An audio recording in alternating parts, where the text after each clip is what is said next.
The other day, I broke one of my favorite mugs. As I was picking up the pieces to throw them away, I realized that I wasn't just throwing away ceramic. I was also throwing away some precious memories. Of the fact that a friend got this for my birthday a few years back, the countless long nights studying, as well as the nights where I should have been studying. And it got me thinking about the Japanese art of kintsugi. You see, in some Japanese households, a broken mug isn't trash. Instead, the cracks are repaired with lacquer mixed with powdered gold, as a way to accentuate them rather than hide them.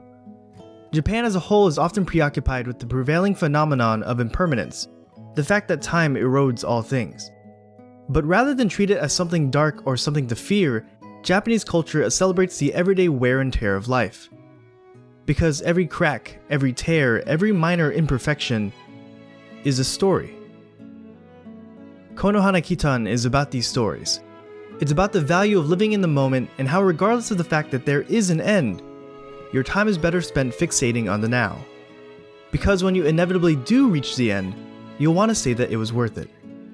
The visitors and denizens of Konohana learn this continually throughout the series, and I just wanted to point out how the show reinforces traditional Japanese philosophy, while also being freaking adorable. Kintsugi is inherently tied to the Japanese aesthetic of wabi-sabi. While being an aesthetic, wabi-sabi has since begun to encompass a worldview based on what I mentioned before, the acceptance and even celebration of impermanence. This is echoed throughout Konohana Kitan, but it comes to a head with the culmination of Okiku's arc in episode 11. Everyone is too busy to play with her, and she encounters a bruised and battered doll while wandering around town. Her time in the episode is spent trying to fix her, but Okiku's mindset is the one that gets fixed instead. This episode, this series really, embodies mono no aware, the Japanese phrase that describes the sadness that comes with the passage of time. The other doll Lily elucidates what I brought up earlier, that all of her cracks and imperfections are reminders of a time when she was well loved. But she also brings up the dark thought that they eventually do have an end. I think Konohana Kitan stresses that this fact of life, however, is besides the point, and it does this through the unrelenting force of positivity that is Yuzu. In the last episode, she loses her way and ends up in a position where she may never be able to return to her new home. The others try to get her to stay and eventually ask a poignant question.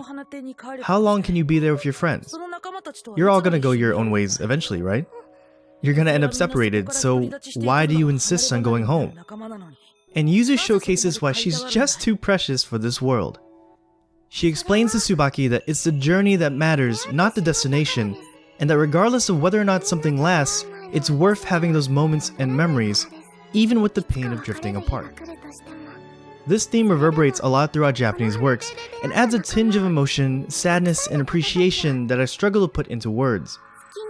Keep an eye out for Mono no Aware, and I'm sure you'll find it in almost everything. Keion, Mushishi, Aria, and Girls Last Tour are just a few of the limitless examples.